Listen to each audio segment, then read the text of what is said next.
Hi, I'm Tricia, an organic gardener. I grow organically for a healthy and safe food supply, for a clean and sustainable environment, for an enjoyable and rewarding experience. Jams, jellies, marmalades, fruit compote, conserve, fruit butters, these are some ways for long-term enjoyment of the bounty of your orchard.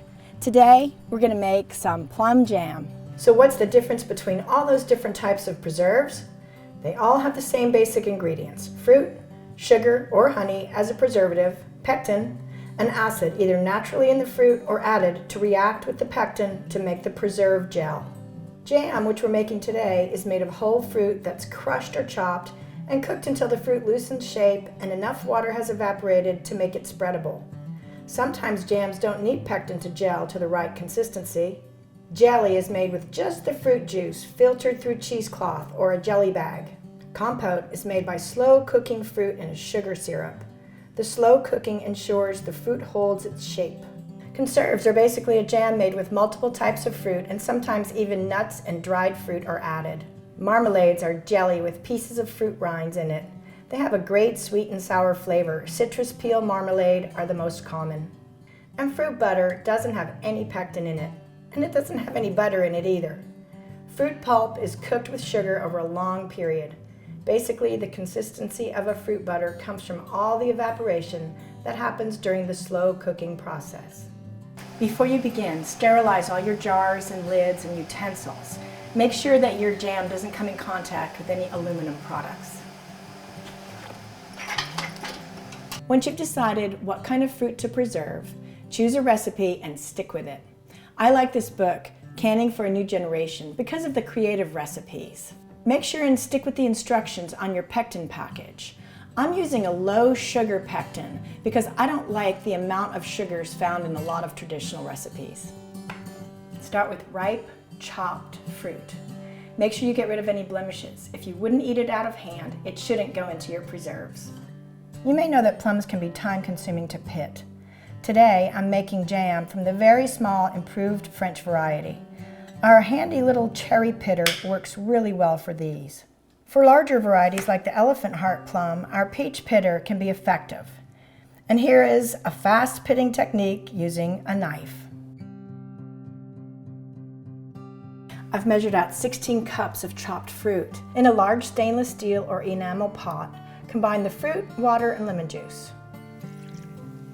We're just going to mix these ingredients together and get the fruit ready for the next step, which is the pectin and the sugar. Bring the mixture to a boil. Stir constantly to avoid burning the fruit. Once the mixture is boiling, reduce heat to low and cover. Cook the fruit for about 10 minutes or until it's soft.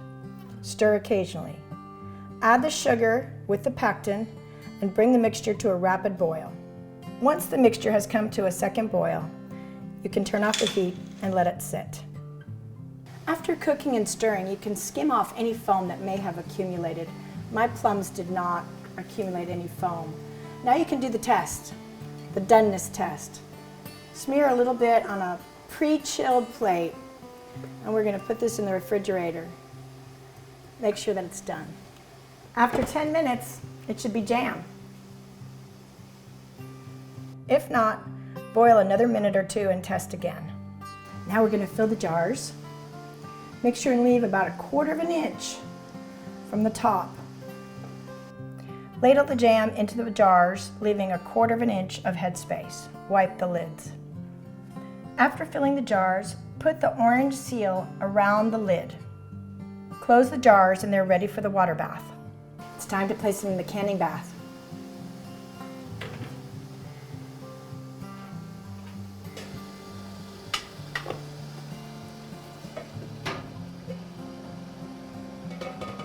After about 10 minutes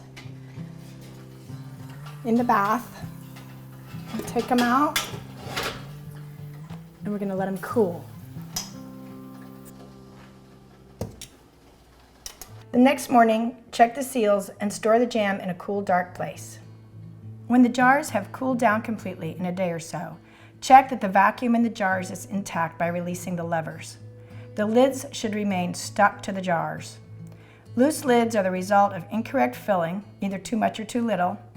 sterilization time was too short, or at too low a pressure, or there was debris on the jar rim. I love these little Le Parfait jars. They're the perfect size for a hostess gift. Put any jars that didn't seal in the refrigerator and enjoy within 2 weeks. So, preserve some fruit and grow organic for life. Thank you for watching. Please subscribe to our channel, share this video, and follow us at the sites below. Don't forget to like this video.